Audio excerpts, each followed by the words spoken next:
देखो, तुम्हारे दुखों का एकमात्र कारण जो है वो ये है कि तुमने सारे बोझ अपने ऊपर ले लिए, अपने मैं के ऊपर ले लिए। मुझे एक सवाल का जवाब दो, क्या इस अस्तित्व में तुम अकेले हो?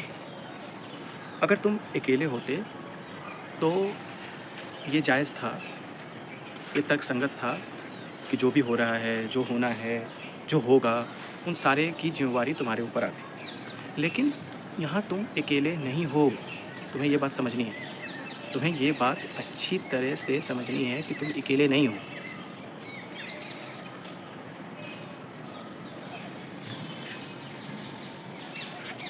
तुम्हारे सिवा भी यहाँ पे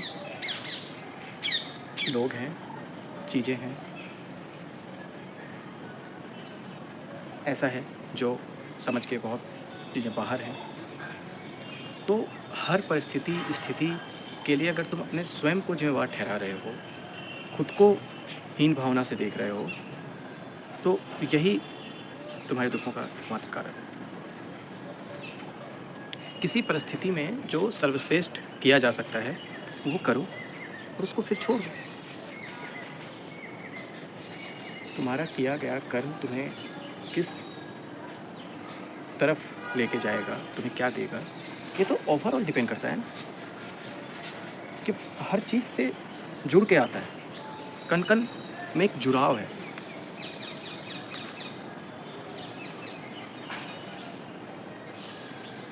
खुद को हल्का करो, हल्का। तुम्हारे ऊपर है ये ठेका नहीं है पूरे अस्तित्व का। जैसी प्रेरणा आती है खुद के अंदर से, वैसे सहज रूप में जीवन को जियो। जैसी प्रेरणा अंदर से आती है, बस एक बात का ख्याल रखो कि तुम्हारे होने से किसी और की तकलीफ़ें ना बढ़ें। तुम्हारे किसी कारण, तुम्हारे किसी काम से, तुम्हारे किसी एक्ट से, तुम्हारी किसी चाहत से, किसी और की तकलीफ़ें तुम्हारे वजह से ना बढ़ें। फिर तुम्हें जो मन में आए, जैसा मन में आए, जैसी अंदर से प्रेरणा आए जीवन को जियो, बिना संकोच के जियो। फिर ये ख़्याल मत कहो कि वो क्या कहेगा, इसने क्या देखा, उसने क्या समझा, मेरी इमेज का क्या होगा, मेरी दुनिया का क्या होगा। एक यही जीवन तो है तुम्हारे पास, जो स्पष्ट रूप से तुम्हारे साथ, तुम्हारे साथ। तुम अगर इसमें भी ये सब सोच के ही जीवन को किनारे लगाते रहोगे तो फिर तुम जियोगे कब? पहले अपने स्वभाव को पहचानो, स्वधर्म। खुद के अंदर से कैसी प्रेरणा आ रही है, क्या करने की प्रेरणा खुद के अंदर से आ रही है, कहाँ जाने की प्रेरणा खुद के अंदर से आ रही है। फिर देखो कि उस प्रेरणा का स्रोत क्या है। क्या वो प्रेरणा का स्रोत समाज है, घर वाले हैं, आस-पास के लोग हैं, या वो तुमने खुद से देख के, समझ के, वो तुम्हारे खुद के स्वभाव से आ रहा है। अगर वो तुम्हारे स्वभाव से आ रहा है, अगर तुम इतना पहचानते हो, ये बिना गिरे संभले नहीं पहचान में आएगा कि एक नियम, एक वो तो एक, अगर तुम्हें समाज किसी एक दिशा में चलने के लिए कह रहा है, तब तो उसने तुम्हें पहले ही जड़ बना दिया, वस्तु बना दी। तुम्हें तो उसने जीवन माना ही नहीं कि तुमने खुद से देखने हैं जीवन को, खुद से समझने हैं जीवन को, खुद से चुननी है चीज़ें, खुद से लेने हैं डिसीजन, खुद इस लायक बनना है। वो तुम्हें एक बने बनाए रास्ते में धकेलना चाह रहा है, तुम्हें उसी और ले जाने के लिए आतुर है।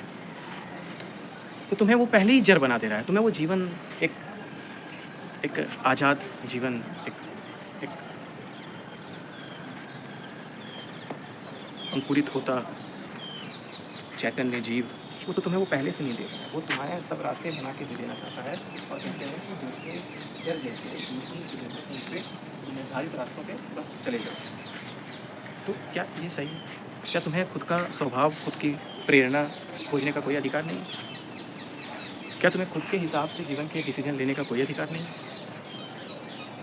और अगर तुम खुद के हिसाब से खुद अंतर चेतना में देखते हो कि तुम्हारे अंदर से क्या प्रफुल्लित होना चाह रहा है, क्या एक्सप्रेस होना चाह रहा है, क्या मैनिफेस्ट होना चाह रहा है, अगर तुमने एक बार साफ-साफ इसको देख लिया, तो बेझिझक उस कर्म को करो। बस एक चीज़ का ध्यान रखो कि उन कर्मों के कारण तुम्हारे अंदर से, तुम्हारे कार्य से किसी और की पीड़ा ना बने। फिर हमें एक बात यहाँ पे और समझनी है, तुम कुछ अच्छा करोगे, लोग तब भी नाराज़ रहेंगे।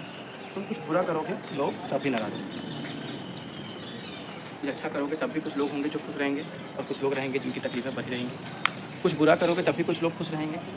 समाज की नज़रों में या फिर किसी की नज़रों में कुछ बुरा करोगे तो फिर किसी की नज़रों में बुरे बने रहोगे, किसी के लिए अच्छे रहोगे, खुद के लिए अच्छे रहोगे। तो मेरे कहने का मतलब ये नहीं है कि सबकी नज़रों में अच्छा रहो, किसी को तुम्हारे कारण बुरा ना हो। तुम बस ये देखो कि तुम जो कर रहे हो, जो तुम पाना चाह रहे हो, जहाँ तुम जाना चाह रहे हो, जो तुम बनना चाह रहे हो, इसमें तुम दूसरों को रौंद के तो वो कार्य नहीं कर रहे हो। किसी का अधिकार हनन करके, किसी की इच्छा को दबा के, उसके उसके स्वभाव को मार के या उसके हक का खा के, ये तो तुम नहीं कर रहे हो। अगर तुम ये नहीं कर रहे हो, तुम अपने वजह से, अपने स्वार्थ, अपने मैं की वजह से किसी और को तकलीफ़ नहीं दे रहे हो, किसी और वस्तु को तकलीफ़ नहीं दे रहे हो, किसी और जीव को तकलीफ़ नहीं दे रहे हो। पशु कहने का मतलब कि विभिन्न प्रकार के और जो जीव हैं, जंतु हैं, लोग हैं, पेड़ पौधे हैं, वृक्ष हैं, तुम उनकी तकलीफ़ें बढ़ा नहीं रहे हो, एक समन्वय के साथ जीवन को आगे लेके जा रहे हो। तो इतना काफ़ी है। फिर तुम्हें जैसी प्रेरणा आती है उसको करो, फिर उससे स्केप मत करो, फिर जीवन को सहज जियो। जीवन जैसे जो जिस पल जैसे वो निकालता है, जो वो करना चाहे, जहाँ वो जाना चाहे, जिससे वो मिलना चाहे। फिर इस चीज़ का भी राग मत रखो कि चीज़ें तुम्हारे हिसाब से चलती रहें, क्योंकि तुम सहज रूप से जियो। जो मिलता है उसको अपनाओ, उसके साथ रहो, निभाओ, हँसो, खेलो, कूदो, लेकिन जो निकल जाए उसे जाने दो, उसे बांधो मत, उसे रोको मत।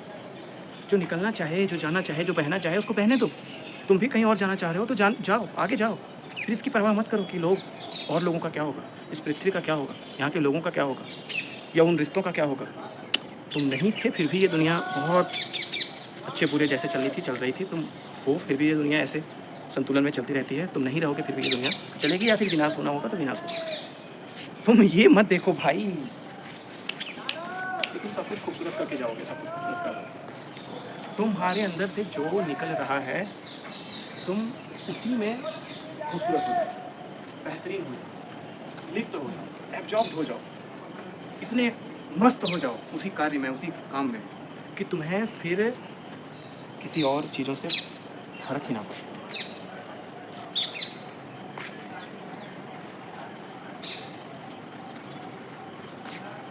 तुम अगर अपने आप में लिप्त होना सीख जाओगे, तुम किसी और की आसक्ति नहीं रखोगे अपने सुखों के लिए, तो स्वतः तुमसे अच्छा ही होगा।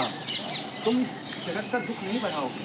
अगर मैं खुद में खुश रहना जानता हूँ तो ताकि मैं इस जंगल को काट के अपने लिए बहुत बड़ा महल बना के अपने लेकर आलिशान वो करके नहीं रहूँ। क्या ज़रूरत है? तुम भी जियो, खुश रहो, मैं भी जी रहा हूँ, खुश रहो। भाई जितना चाहिए उतना मिल रहा है, अच्छा खुश तो हूँ, मस्त हूँ भाई। तुमने सारे बोझ लेके रखे हैं समाज में, सारी अवधारणाएँ बना के रखी हैं, सारी डिप्लोमेसी बना के रखी है, खुद को जड़ बना लिया है, ऑब्जेक्ट बना लिया है। लग रहा है कि तुम ही सेंटर हो इस दुनिया की, तुम ही सब कुछ करोगे तभी ये दुनिया चारों ओर चलेगी, नहीं तो ये रुक जाएगी, ठहर जाएगी। मत सोचो, मत सोचो, मत सोचो। बस ये देखो कि जो कर्म तुम कर रहे हो, उस कर्म से किसी और की तकलीफ़ें बढ़ तो नहीं रही हैं। कि तुम हँसी-खुशी खेलो ना यार, खेलो। गर्लफ्रेंड बनाओ, खुश रहो, उसके साथ जियो। फिर इस बात का ध्यान रखो कि तुम्हारे वजह से उसकी तकलीफ़ें बढ़ तो नहीं रही हैं। तुम अपने आप को ऐसा तो नहीं कर रहे हो उस पे। उससे तुम कुछ भी ऐसा तो नहीं कर रहे हो कि जो उसके जीवन में एक बाधा, एक बंधन, एक उसको तुम एक गंदा तालाब तो नहीं बना रहे हो, उसको भी बहने दो। वो है, तुम हो, एक म्यूज़िक बज रहा है, एक हारमोनियम है, एक बजाने वाला है और वो तार संगीत दे रहा है, तो इसमें इसमें क्या आपत्ति है किसी को? मस्ती से करो फिर, मस्ती से करो। कोई तुम्हें चाह रहा है, किसी को तुम चाह रहे हो, दोनों राज़ी हो, फिर क्या? खेलो, कुछ भी गलत नहीं है यहाँ पे। तुम किस भाव से कर रहे हो ये डिपेंड करता है कि कोई वो गलत बनता है कि सही।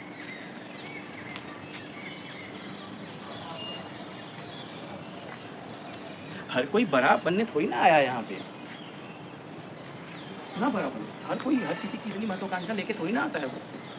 हर किसी की इतनी गहरी प्रेरणा नहीं होता है ना कि वो ज़बरदस्ती कैसे करना स्टार्ट कर दे कि मैं पूरी दुनिया की को बदल के रखूँ। तुम्हारे अंदर से जितनी प्रेरणा आती है, ईश्वर तुम्हें जितनी प्रेरणा देते हैं, वो अंदर से निकाल दो, बढ़िया से निकाल दो, खुशी-खुशी निकाल दो, मस्त होके निकाल दो। जो दे सकते हो दे दो, आनंद के साथ दो, जो बन पाए। बस एक बात का ध्यान रखो कि तुम्हारी वजह से किसी की तकलीफ़ें बढ़नी नहीं चाहिए। अब इसको तुम कैसे कर सकते हो? पहले देखो कि तुम्हारी वजह से आस-पास तुम्हारे जो लोग हैं, थोड़ा थोड़ा संवेदनशील बनने की, फिर तुम आनंद से जियो, आनंद से जियो, आनंद से जियो कि तुम हो, तुम्हें भी पता है, किसी और को पता है कि वो ना हो, कि तुम हर किसी के डिमांड को पूरा नहीं कर सकते। तुम निश्चल होके जी सकते हो, उसको जो दे पाओगे दे सकते हो, सहज रूप में जीवन को जियो। अपने अधिकार को किसी पे आरोपित मत करो। किसी से बेवजह क्यों दुश्मनी करना? दुश्मनी करना ही क्यों? किसी को नफ़रत करना ही क्यों? जो जितना है, सब परमात्मा ही तो है। सब इस अस्तित्व का ही तो रूप है। इस अस्तित्व को देखो, छोड़ दो, सब कुछ यहाँ बढ़िया है। जितना होना चाहिए, जैसा होना चाहिए, इस अस्तित्व में सब कुछ वैसा ही है। तुम्हारा मन समझ नहीं पाता है, इसके साथ रिजोनेंस नहीं बना पाता, हार्मनी नहीं पैदा कर पाता, क्योंकि वो खुद को एसर्ट करना चाहता है ना, खुद की चीज़ों को एसर्ट करना चाहता है ना। तुम अगर खुली आँखों से ध्यानपूर्वक देखोगे तो तुम्हें खुद समझ में आ जाएगा कि यहाँ जो जैसा है बेहतर है, बेहतर से भी बेहतर, जैसा हो सकता था वैसा ही है, जितना हो सकता था उतना ही है, इससे ज़्यादा वो नहीं हो सकता था, ना इससे कम होता हो। तुम अपने वजह से इसको कुरूप मत करो, अंदर से जो आए उसको करो, बिल्कुल आनंद के साथ करो। तुम्हें झाड़ू लगाने का मन कर रहा है तो झाड़ू लगाओ, आनंद से झाड़ू लगाओ। उस झाड़ू लगाने में, उस आनंद में, तुम्हारे आनंद में ही सफाई हो जाएगी, बस हो गया काम। अस्तित्व को तुमसे जो लेना था उसने ले ली, प्रेरणा दे दी तुम्हें। उस प्रेरणा को तो समझो कि तुम्हारे अंदर से अगर झाड़ू लगाने की प्रेरणा आ रही है कि मैं मस्त एक कहीं मंदिर में रहूँ, पूजा पाठ करूँ, खुश रहूँ, वहाँ की झाड़ू लगा दूँ, लोग वहाँ पे आएँ, अपनी श्रद्धा रखें, अपने अर्पण करें, बस चाहिए। तुमसे जो लेना था अस्तित्व ने ले लिया, तुम्हें प्रेरणा दे दी, तुम खुश हो, खुश रहो उस काम में, खुश रहो भाई, खुश रहो।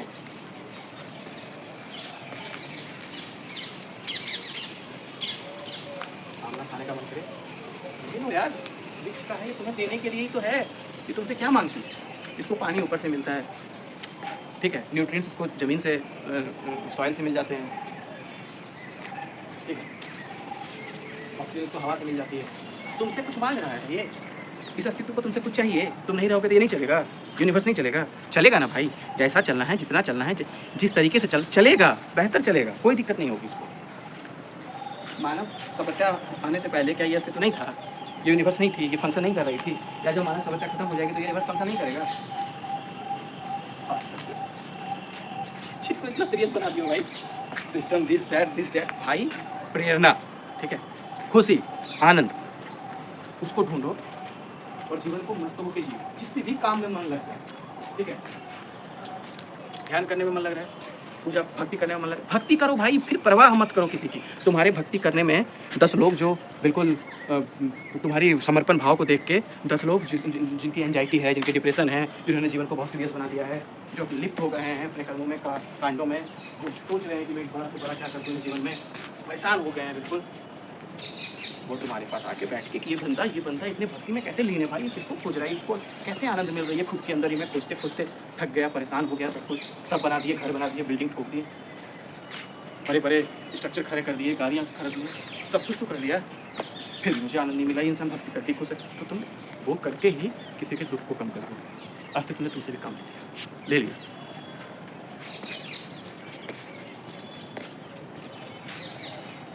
भाई अस्तित्व ने तुमसे भी काम ले लिया, तुम उसको छोटा क्यों बता रहे हो?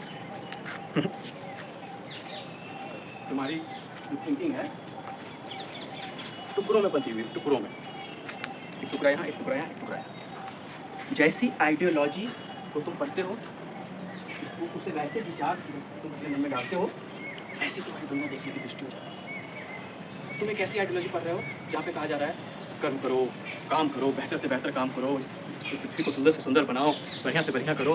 तुम एक आइडियोलॉजी को पढ़ रहे हो, ठीक है, तुम एक आइडियोलॉजी को पढ़ रहे हो जो कर्म में बिल्कुल एकदम कर्म को सब कुछ बता रहा है, ये क्योंकि वो उसने उस आइडियोलॉजी को रखी है। वैसे लोग जिनकी मानसिकता वैसे आइडियोलॉजी, उनके अंदर की जो प्रेरणा है वो कर्म करने की, अस्तित्व उनको कर्म करने की प्रेरणा दे रहा है। तो देने दो भाई, करने दो, वो उनकी आइडियोलॉजी, उनकी नजर से तुम अपनी दुनिया क्यों देख रहे हो?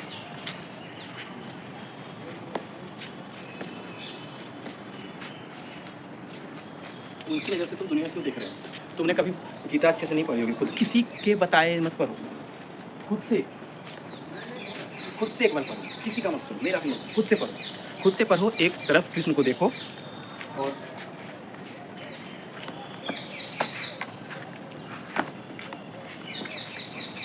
एक तरफ कृष्ण को देखो और एक तरफ अर्जुन को देखो। अर्जुन को समझो अपने मन के कलह दोनों, ठीक है? और कृष्ण को समझो एक अनासक्त, निर्मोही और प्रेम करने वाला इंसान, जिसको तुमसे तुम्हारे भलाई के अलावा कुछ नहीं चाहिए। मतलब उसको तुमसे कुछ चाहिए ही नहीं, वो संपूर्ण है, ठीक? उसको तुमसे कुछ नहीं चाहिए, कुछ भी नहीं चाहिए, इस प्रकृति से भी कुछ नहीं चाहिए। वो बस खेल खेल रहा है इस प्रकृति में, इतने इतने होश में, इतने आनंद में है वो कि वो अभी इसी पल मरने को भी तैयार है। खत्म हो जाए स्थिति परिस्थिति तो ठीक, कोई बात नहीं, चल लेंगे पूरा खत्म, बस एंड एक्ट यहीं तक था, प्ले खत्म। क्योंकि वो अपने मैं के हिसाब से नहीं चल रहा है ना। कृष्ण जो है वो अपने मैं के हिसाब से नहीं चल रहे हैं। उनका मैं पूरा अस्तित्व, उनका मैं पूरा अस्तित्व, और जब वो पूरा अस्तित्व उनका मैं है तो समझो मेरी बात। तो अगर ये अस्तित्व कह रहा है कि तुम्हारा जो पार्ट था, रोल था, वो खत्म हो गया,